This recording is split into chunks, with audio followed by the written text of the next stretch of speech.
Retomemos nuestro camino en esta historia de salvación.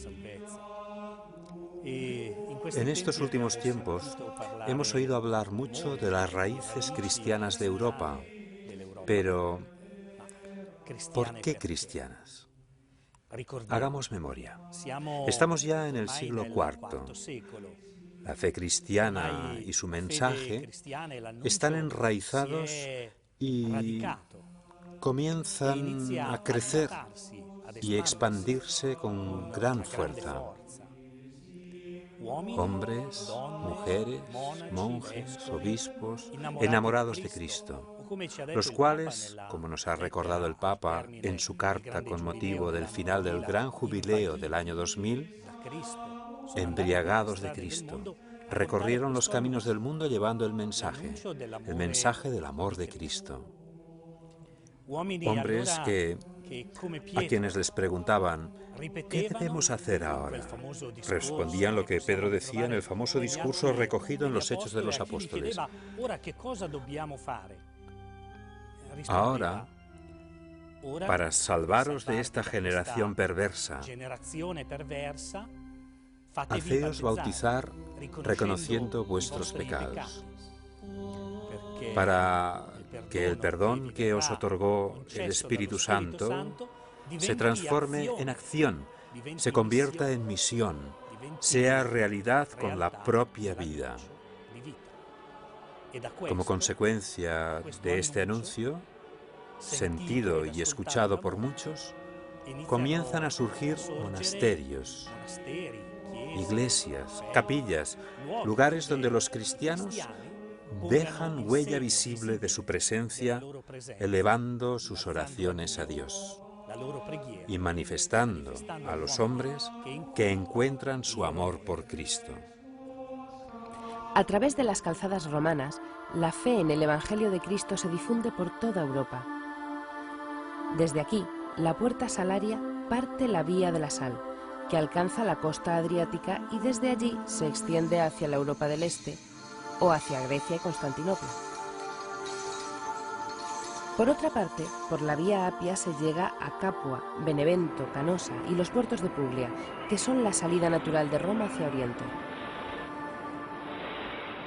También está la calzada consular Casia, columna vertebral de la red viaria itálica. Con la Vía Aurelia, de la cual se han conservado gran número de trazados y por la que discurren hoy en día numerosas carreteras, el Evangelio llega al norte a través de Francia y más allá. Por lo tanto, es desde Roma, desde la sede de la cátedra del Vicario de Cristo en la tierra, desde donde surge y se difunde la fe cristiana. Así pues, los católicos comienzan a extenderse por toda Europa. Por los caminos de Europa empiezan a sembrar para hacer crecer el gran árbol de la Iglesia. ¿Y cuál es el fruto de este crecimiento?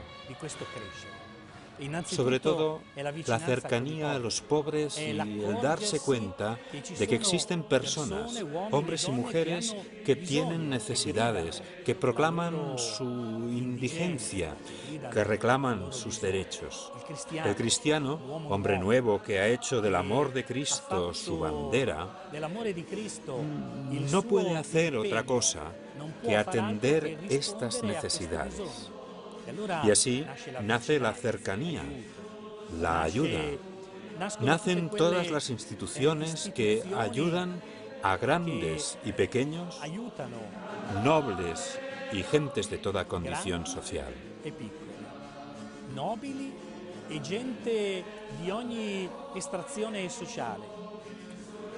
Todos se alimentan en una única mesa. Se sientan a la gran mesa de la Eucaristía y del pan eucarístico reciben constantemente nueva vida para la humanidad. La Iglesia crece, se convierte en el lugar donde todos los hombres se pueden encontrar sin distinción de razas o categorías sociales.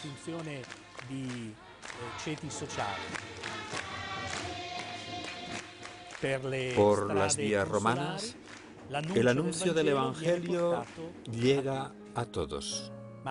Pero ciertamente aún no han terminado los peligros. Ya hemos visto que la doctrina, la auténtica doctrina, es atacada. Hemos visto cómo algunos personajes tratan de romper la unidad de la Iglesia. Pero siempre se vuelve al centro de la unidad, que no es otra cosa que la Eucaristía, la mesa del pan partido y entregado a cada uno de nosotros.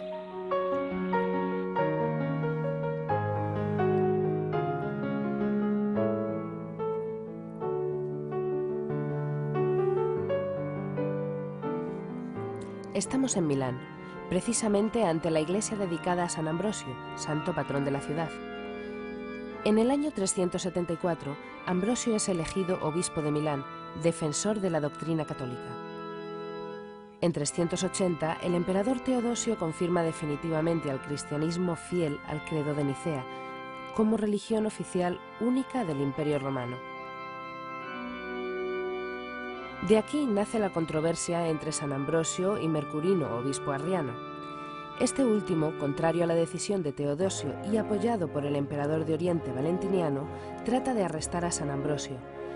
Pero los pretorianos, que a estas alturas son católicos, se niegan a cumplir la orden, y San Ambrosio, que había jurado fidelidad absoluta al credo de Nicea y al sucesor de Pedro, sale vencedor del enfrentamiento.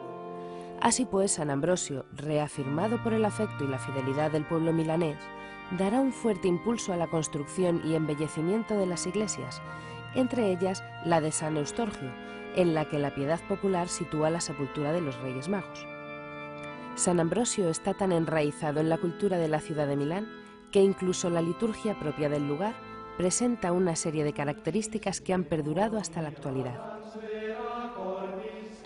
Nos encontramos en la azotea del Duomo, la catedral de la Iglesia ambrosiana. ¿Qué diferencias existen entre la liturgia ambrosiana y la liturgia romana? En lo que respecta al calendario, el Adviento dura 6 semanas y no 4, como en el Adviento romano. Y la Cuaresma no comienza el miércoles de ceniza, sino el primer domingo de Cuaresma. Los fieles ambrosianos están muy apegados a sus ritos.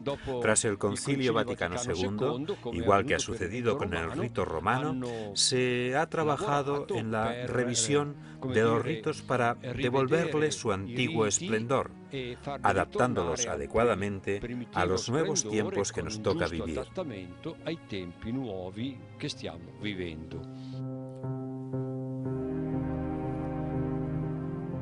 Mientras tanto, en Roma, Dámaso I, del cual nos queda en la ciudad una iglesia dedicada a él en el Palacio de la Cancillería, tiene que enfrentarse a la ambición de Constantinopla. Dámaso I reacciona y confirma que los poderes conferidos por Cristo pertenecen al sucesor de Pedro, cuyo primado está indiscutiblemente ligado a la ciudad de Roma. Durante el Sínodo romano del año 382, Dámaso I declara que la Iglesia de Roma debe su primado a los poderes conferidos por Cristo al apóstol Pedro, no a un concilio. Dámaso I tiene también el mérito de haber pedido a San Jerónimo, amigo suyo, la preparación de la traducción al latín de los textos del Evangelio. Textos que hasta el día de hoy siguen siendo leídos en las iglesias de todo el mundo. Y San Dámaso también será consciente de que la iglesia está fundada sobre la sangre de los mártires. Por ello, da un gran impulso a la restauración de las catacumbas, lugares sagrados donde todavía reposan los restos de miles de mártires que nunca negaron su fe cristiana, fueron torturados y asesinados. San Dámaso hizo erigir una lápida conmemorativa esculpida en la iglesia de San Calixto que recuerda a los miles de fieles que peregrinan desde todo el mundo que, por amor a Cristo, se puede ofrecer la propia sangre. También tiene Dámaso el mérito de definir como apostólica la sede del obispo de Roma. De manera que su sucesor, Silicio, que subió al solio pontificio en el año 384, fue el primero en tomar el título de papa, que significa padre.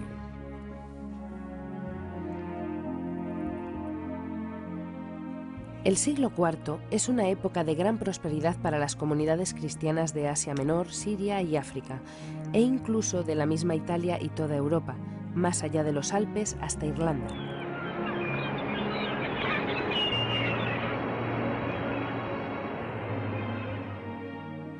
Los mártires cristianos suelen identificarse con el Coliseo de Roma, pero la verdad es que durante más de 3 siglos fueron torturados y asesinados a miles en todo el territorio del Imperio Romano.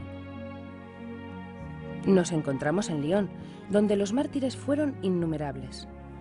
Por ejemplo, el obispo Potino, Becio, Atalo, Epagato, Biblides, Pontico y tantos otros como la joven Blandina.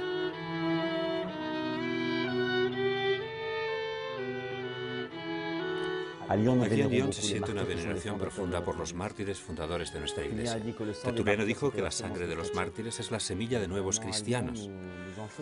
Pues esta semilla está en la historia de Lyon. Esta semilla fue plantada en el anfiteatro romano de las Tres Galias, en la confluencia entre el Gaona y el Ródano. Aquí hizo una visita el Santo Padre en 1986, cuando vino a Lyon. Y todos apreciaron, incluso los armenios, ortodoxos y protestantes, que el Santo Padre iniciase su viaje en aquel lugar donde los primeros hermanos derramaron su sangre por nosotros. Pero, ¿quiénes fueron aquellos primeros mártires? Eran simples diáconos, sacerdotes, hombres, mujeres, muchachas asesinados por su fe.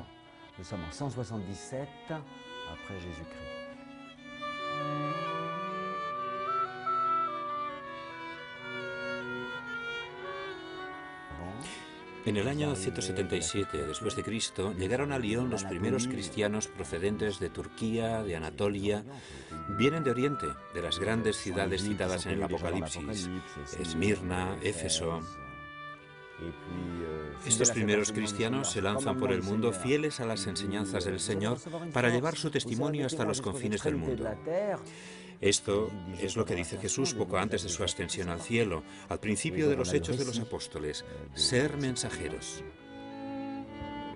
Y esto lo podemos leer en los relatos de estos primeros mártires. Mi nombre, mi coraje, la totalidad de mi vida es proclamar que soy cristiano. Por ello, Lyon es la primera ciudad de la Galia, es la primera iglesia cristiana de Francia. Y también es un gran símbolo para la Europa que estamos construyendo. Fundaron el inicio de la historia de la iglesia, la audacia, el fervor, el coraje del testimonio cristiano, que son la fuerza interior y profunda de la vida de toda nuestra iglesia. Las raíces cristianas de Europa toman forma y se consolidan en el transcurso de aquellos primeros siglos, gracias, entre otras cosas, al nacimiento de lugares como la isla de Lerins, frente a Cannes, fundada por el monje Honorato.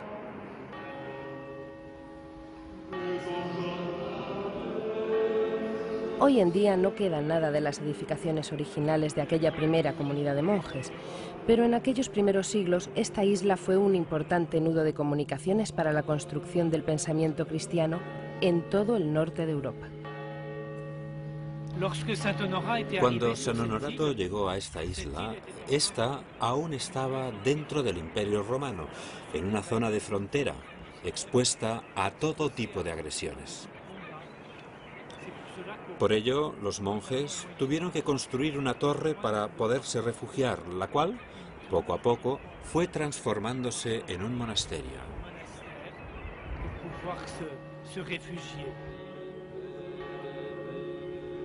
La tradición nos ha transmitido que por aquí pasó San Patricio en su camino de Irlanda a Roma.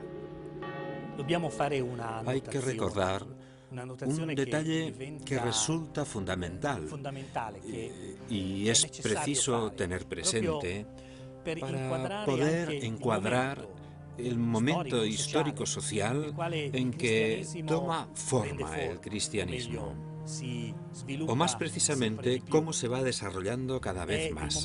Es un momento dramático para el Imperio Romano, que en este momento está descomponiéndose al norte del Rin, pero sobre todo en la zona noroccidental de Europa.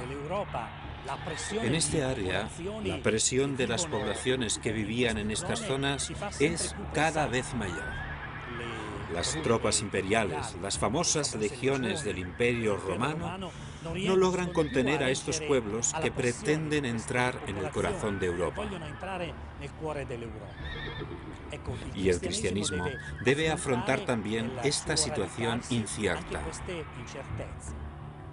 San Patricio, por ejemplo, es un monje que a la mayoría resulta desconocido, pero que en la gran metrópoli de Nueva York tiene dedicada una de las más grandes catedrales. San Patricio, desde una pequeña isla de la actual Gran Bretaña, parte para su misión. Allí comienza el desarrollo del mensaje cristiano. Son pequeñas señales. Erin, la isla de Irlanda, aquí se difunde, crece y enraiza cada vez más el mensaje cristiano que entra en los corazones y la vida de muchos y, sobre todo, recibe la vida de Cristo. Estamos en la actual Gran Bretaña. En esta época, la presión de anglos, sajones y jutos es fuerte y constante. Tras el año 420, los desembarcos de hordas bárbaras en estas regiones obligan a que las poblaciones indígenas de britos se refugien en las zonas montañosas. Incluso se ven obligados a huir hacia el continente, hacia la región que aún hoy conocemos como Bretaña. Así, mientras los britos son empujados hacia el sur y el norte, los irlandeses desembarcan en las costas occidentales de Gran Bretaña para efectuar sus incursiones. En el año 390 secuestran y llevan a Irlanda a Patricio, un muchacho cristiano, hijo de una familia de origen romano.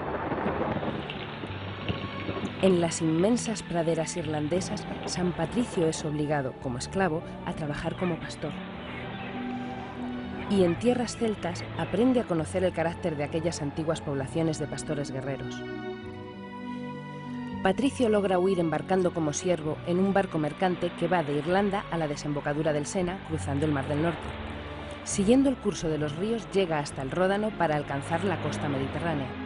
Y desde allí, tras un largo periplo, se detiene en el centro de la actual Francia, en Auxerre. Aquí, es ordenado diácono e intenta partir de inmediato hacia Irlanda para evangelizar. Sin embargo, deberá esperar aún 10 años y en su viaje de regreso a Irlanda irá acompañado por 6 monjes. actúa sin ningún miedo, sin temer las amenazas de los jefes de los clanes celtas. Patricio, junto a sus monjes, constantes en la oración y la recta vida del monacato, van de un lado a otro por todo el país, anunciando el Evangelio, creando nuevas comunidades y construyendo rústicas capillas e iglesias en las cuales se reúnen y congregan las nuevas comunidades católicas. Por toda Irlanda, las cruces celtas son una señal concreta del trabajo de evangelización de Patricio. También la fidelidad al Papa fue un punto fundamental en la misión de Patricio. Y por esta fidelidad es por lo que Patricio se pone en camino hacia Roma. Se arrodilla ante el Papa León Magno, que escucha con alegría las nuevas sobre la Iglesia de Irlanda, hija fiel del papado. Desde Roma, Patricio vuelve a su Irlanda y, cuando muere, comienza a ser venerado por su pueblo como apóstol y padre de la Irlanda cristiana. Es así como Patricio deja una Irlanda cristianizada.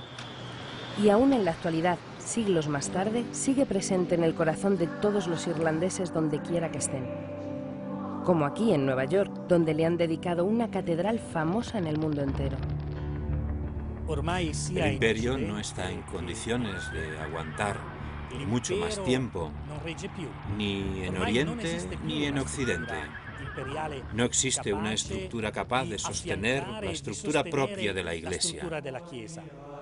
Así que el obispo se convierte en punto de referencia de su territorio. Una autoridad a la que acudir para poder resistir los ataques que deberán afrontar en los siglos venideros la Iglesia, la sociedad y la misma Europa. La società stessa, l'Europa, dovrà affrontare.